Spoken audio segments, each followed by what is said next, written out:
Welcome to the Unsidelined Life, the podcast that challenges and encourages women to stop denying themselves a full life and to step boldly into the opportunities God is preparing for you. Join me for raw insights and engaging conversations to guide your journey of self-discovery and pursue the life that God created for you. Welcome to the Unsidelined Life. This is your host, Eileen Noyes. I'm here for another edition of, I call these the solo ones. So I am going to continue with what I started. So as I do these, I call those solo ones. Of course, I want to share more of my story. I want to also always encourage you who are watching. So it's not just to hear my stories, but how can they apply to you? How can they help you? How can they encourage you?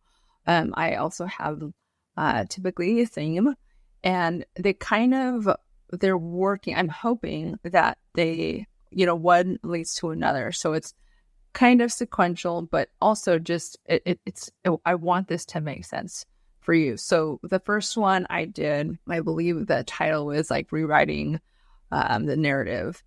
And it was about knowing who I was, knowing my identity. Of course, I'm going to go full on way more into that. But that was sharing my story of how I was told I wasn't created in God's image and how really who I knew myself to be as a woman, as a mom, as a wife. Everything came, crashing in. And really it was that lie that opened the door. And I mentioned this before. It was that lie that opened the door for a lot more deception. And so I get into that. I talk about how God really took the time to break all those lies off of me. When someone you know and someone you love tells you something that's not true, they stick. And so God had to change all that. And so if you guys have been told something when you're young that you're stupid or, a whole lot of things. And for me, this didn't even happen until I was married. And this is in my 40s when all of a sudden this lie was, you're not created in God's image and your prayers aren't being answered and your salvation, how you get to heaven is determined by your value as a wife or your performance as a wife. As absurd as I knew it was, because of just the lie that Satan uses through the mouth of someone you love. It's hard to break, and it's hard to just disregard it. And so God had to get me to that place where I said, you know what? This is who God says I am. And no matter what anybody says, no matter who it is, I am anchoring on God's truth of who I am. And it took time, and that's what God did for me. And I know that this is part of the reason why I'm on here. I touched up last time I had a solo one, which I recorded just yesterday. So I'm just trying to keep my mind fresh on it. I talked about the feast table. I talked about how God invites us to all the things of Him. And He says, hey, here, I have all these gifts for you. I have this inheritance for you. I have the power and authority, which I'll talk about today. I've given all of this to you for the taking. And He knows in His patience and in His love, He can't force us, but He's saying, this is all for you for the taking when you're ready. And so I also talk about the fact that, some things were just thought of as this is absurd, this is weird. And the weird, all of a sudden, as He was walking me through, and it was a process, He was showing me and convincing me, you know what? It's not weird. Now I understand it. Now I know why you say what you say, God. Now I understand these tools. And so today I want to talk more about authority. I am no theologian. I don't at all, state anything. I want to tread lightly and really encourage you guys to do your own research on God's biblical truth. I will base off what I know of Scripture. I will base off my experience. But this is more for you guys to say, you know what, Eileen said this. Let me test it. Let me examine it. That's what we're all supposed to do anyways. And so my job really is to share my stories to encourage you, God says that as he's comforted you in your affliction, you are to comfort other people. And so this is where my heart is for all these things. And so I just want to give you kind of a, I can go biblically on what authority is. I mean, I told you, like one, we're created in his image, right? And he has called us in Genesis. Dang it, I am going biblical. In Genesis, he says that he's created us in his image and his likeness. And then he goes on to say to Adam and Eve, I want you guys to take dominion over, the birds that are not people, but dominion. These are all the things I'm giving you territory. And so it's his kingdom of heaven, right? So he is in heaven and he's saying, I've created earth. And so like it is in heaven, now you humans, you spirits, you man and woman, you are now to take the kingdom of heaven and you're going to do what I have on, you're going to do on earth what I have in heaven. And so I don't want to get into all that because I know that I'm starting up. But I just want to talk to you guys about the practicality and the understanding of authority. I talked about that a little bit last week. So I know when we think of authority, we think like someone who can say, hey, I know more than you. It's not about that.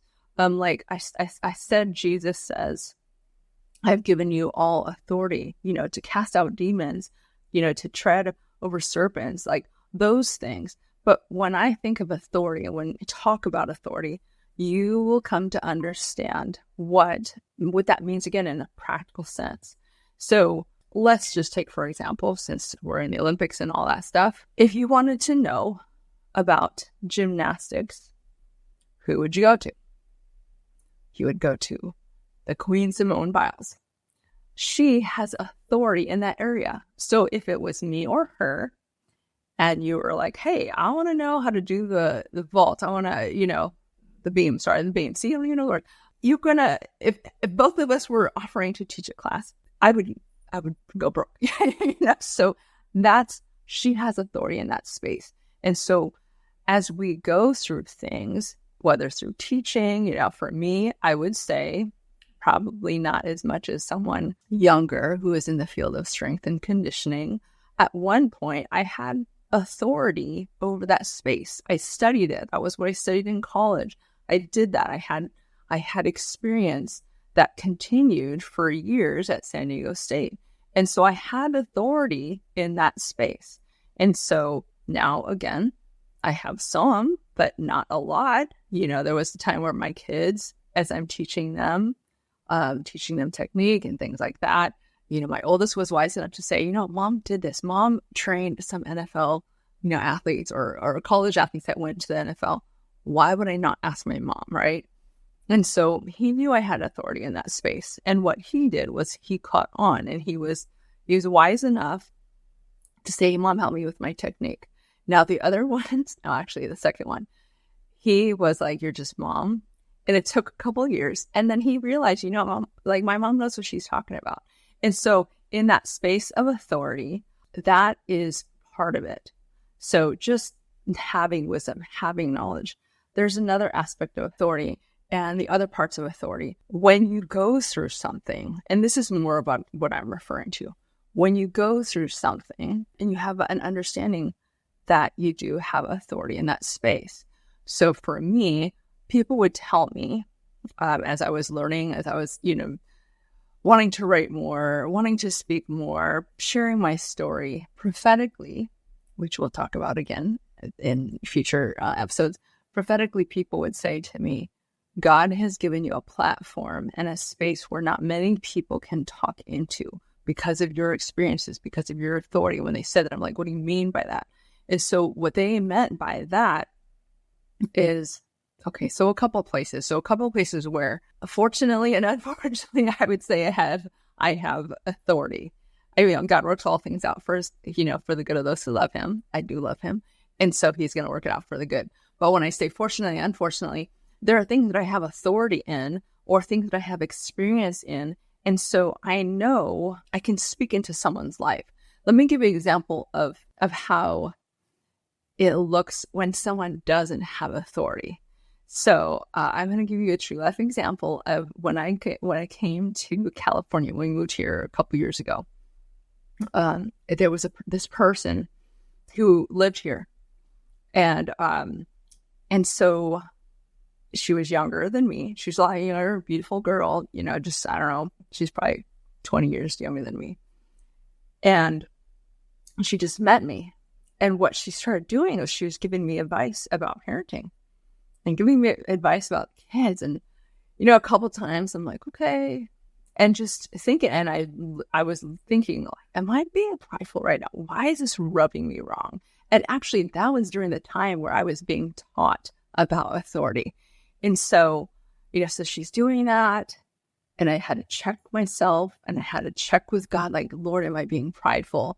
And there was another time where she was talking, I was telling her that I found a church. And she's like, oh, well, you should try this church and that church.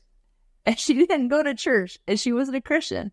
And so I was like, again, like, I just thought it was a person. I was testing. I was just trying to examine myself. Am I jealous of her? And she was also talking about marriage advice, and she wasn't married. And so as I'm dealing with this, and then I'm learning about authority, and there was one, even as an authority, even me having authority, I am asking for permission. This is for you for the take. I invite you, like, as my approach when it comes to teaching, I just had this approach of, hey, I want to share my stories with you. I want to share my experiences. I am not one. It's just not my personality to say you should do this or you need to do that, or like a teaching, like an authoritative do this. Like, again, that's not me. I'm not saying at all that that's wrong. For me, it's always been, hey, this is my experience. Can you glean from, what I'm saying or what I've gone through? How can that help you? Do you see anything that helps you? And it just kind of goes from there. And so yes, one is always asking for permission with authority. And two, you have to go through it to give authority. Like I brought up the whole Simone Biles thing. Why would I think I have any sort of authority in gymnastics when I don't even know how to do a cartwheel? So it's along the lines of that. And so as I'm learning this whole piece of authority, when people, again, talked about the prophetic, in the sense of this, you can talk to people that a lot of you can reach places that a lot of people can't. And, just kind of like, stepping into that, understanding, seeking God on what that meant. One, I am been part of the NFL. And so I understand that world. And so in that sense, I have authority to speak into the lives of hopefully you women, some of you women that I'm trying to reach with the NFL, you who are young. I can speak and I could say, hey, I've been there. I've done that. I understand the mother-in-law stories. I understand the family expectations. I understand losing your identity. I understand that you feel like, gosh, am I just the wife of? And so for me to have gone through what I've gone through, just in the sense of being the wife, I have authority in that space. I have 8 kids. I have authority to understand what it's like to raise a bunch of kids, to raise a bunch of boys. Authority doesn't necessarily mean perfection, but it's experience. And so I have that. I now, and this is where I say the unfortunate thing, is I experienced divorce. So experiencing divorce has opened my eyes to what that world is like, what I have a different compassion, I have different eyes to see what, that people can't always, it's not always like, oh, you didn't have enough faith, or you didn't try hard enough, or you should stay married because you're a Christian. It goes so much deeper. And so now that I understand it, now that I've gone through it, I have that authority to understand that space. And so, and then another, unfortunately, is I would have not known anything about cults if I didn't go through what I went through. And so if you guys don't know, if you're new to this podcast, my ex, who was a very outspoken Christian, he denounced his faith, and I'm doing the very short version. He denounced his faith, thinking that it was the right thing to do, thinking that I wasn't following God, that our kids were obeying me, and I was, just because we didn't believe as he did, he felt that he had to walk away from us.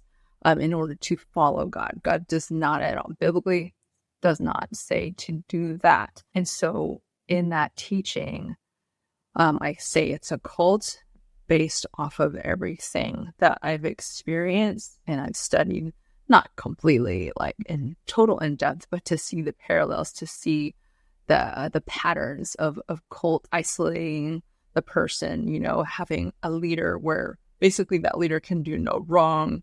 The whole thing is, when it comes to cults, they highlight that leader and it's like, we know the way, they'll use the scripture, narrow is the gate, and, like few will find it. So they basically are saying all Christians don't know what they're talking about because of the gate is so narrow. And this leader who, outside looking in, when people who are in their right mind see that the leaders they're just not good. They'll say, oh, he's being persecuted for righteousness' sake, and then they isolate, So I obviously, as you can see, based off my experience, I have authority in the space of people who have gone through things like this, the cult situation, polygamy. Thank God that didn't happen before I got divorced, but these are the things that I can speak into. These are the things that I know that if some woman came to me and said, hey, I'm struggling with this, I'm struggling with divorce, what do you think? Should I divorce? To some extent, I know that I can talk to her. Or if someone comes up to me and says, hey, I have a lot of kids, like, how did you deal with this? Like, I can talk to young moms because I'm now 51 and I can talk to young moms. I can, thankfully, like, I can share my experiences. Hey, that's a space that is not always going to be the dirty diapers and the hands-on. Like, I can encourage them to say, it's this season right now, but you're going to come into this season, and just the different things. And so the space of authority, I wanted you guys to understand, because this one's going to be short. I am going to go to a dinner with my husband. I don't like when they come in here. See me do this too. But again, this whole thing with authority is I want you to understand that as you go through your own experiences, you have authority. You don't even realize it. One, as a daughter of God, as the bride of Christ, as the nurturing mom, as an impact maker, someone needs you. Someone needs your voice. You have authority based off of the experiences that you've gone through. You just don't know it. And you may be in a season where it's like, okay, like, how do I am going through this thing now. How do I use it to help others? I mean, you may be in a season where God is still refining you, pruning you, helping you through, but there will be a time when whatever junk you're going through, as you cling to God and as you get through it, you're going to have authority in that space to share and to help someone else where you understand, I've been there. I know what you've gone through. I know what you're going through. And so, for me, just in terms of motherhood and the things that I'm doing now, which is very encouraging. And this goes along the lines of, as I talk about Lady Bellator, I talk about mom, wife, impact maker, living fully into the purpose that God calls you to. When I think of like the different things that I've gone through, and as I'm writing more, as I'm going to be speaking more, as I'm doing this podcast, I did some coaching and mentoring, there was a part of me that always thought, well, I don't have a certification. I don't have this teaching. I have a lot of, different, I graduated from college and different things, but I have some things, right? I have some certifications, but because I didn't have, I had one full-time job that was a strength coach before I got married. After that, I hadn't, I've been a stay-at-home mom up until, I still am. I'm just an author now and speaking, And so as I was doing a lot of more mentorship, I was thinking, and especially as I'm trying to delegate, I've got a nanny, my kids are older, I've got time now, or I'm trying to make time to do work, different things. I'm realizing, as I was talking to some women in my mentorship group, and I was like, I'm realizing I know a lot more, and I have a lot more experience that helps me in the areas of entrepreneurship or business or career, whatever you want to call it. I didn't realize how much being a mom and a wife and being a mom of a lot of kids, I didn't realize like how much that is helping me to get into the other spaces of work, to to, like I said, to be able to delegate, to be able to take a situation and go, okay, you know what, I'm not going to freak out. I got to worry about marketing. I got to do, sales. I got to write. I got to find an editor. I got to do all those things because of being a mom of many and all the noise and all the mom from a 21-year-old to a 6-year-old. I've learned to stay calm. I've learned to divide and conquer. I talk about that too. But I've learned to, to kind of put things in parts where I don't get overwhelmed. And that, as part of good leadership and serving, of course, serving as a mom, you're serving your husband, or as a wife, you're serving your husband. As a mom, you're serving your kids. And so that helps you to be a leader. Again, going into the authority piece. And so I just wanted you to understand, again, it goes outside of like, I can definitely, and I'm not, I don't have him here, but like when Jesus says he's given us authority, like that's a whole other thing, which I don't want to get into yet, but I did want you to understand and just grasp the concept of what I'm talking about when I say authority in just a practical sense of just going, you know what, Eileen has gone through this and that, where because of all the things I've gone through, and I'm not saying I'm the only one, but because you can, let's just put it this way, I hope that you find something where you can say, I can connect with her and, oh my gosh, she can help me in this area, whether it's you're in the NFL, whether you're in pro sports, whether you're divorced or married or you have a lot of kids or whatever. I'm hoping that I can speak in your lives if you give me permission so that I can help you and so that you can help other people. And again, for me, it always comes from the place of glorifying God. Everything that I do by God's grace is revolving around him, going off of his word, learning the whole authority piece, going through scriptures, making sure I'm consistent, making sure I'm biblical, making sure that I am following him. And so I know in this space that as I'm putting myself out there, I'm going to be held accountable by God for the things that I say. And so my heart is to speak truth, to always point to the Lord, to always point to scripture, to encourage you. And so I hope that gives understanding, because I will be talking about that a lot more in different ways, again, with the kingdom of God and just experiences of me in my life. So this is a nice and short one. I hope you guys have just have a good day. And also, whenever you hear this, and also start looking into that. What does authority mean? What does authority biblically mean? What can you look at and what can you see where you can understand authority, how that looks in your own life? So have a good day, and I'll see you next time. Bye. Until next time, love well, celebrate your strength, and discover the new things you are capable of. You are a light in the lives of those around you, and no night is too dark for you to find your way.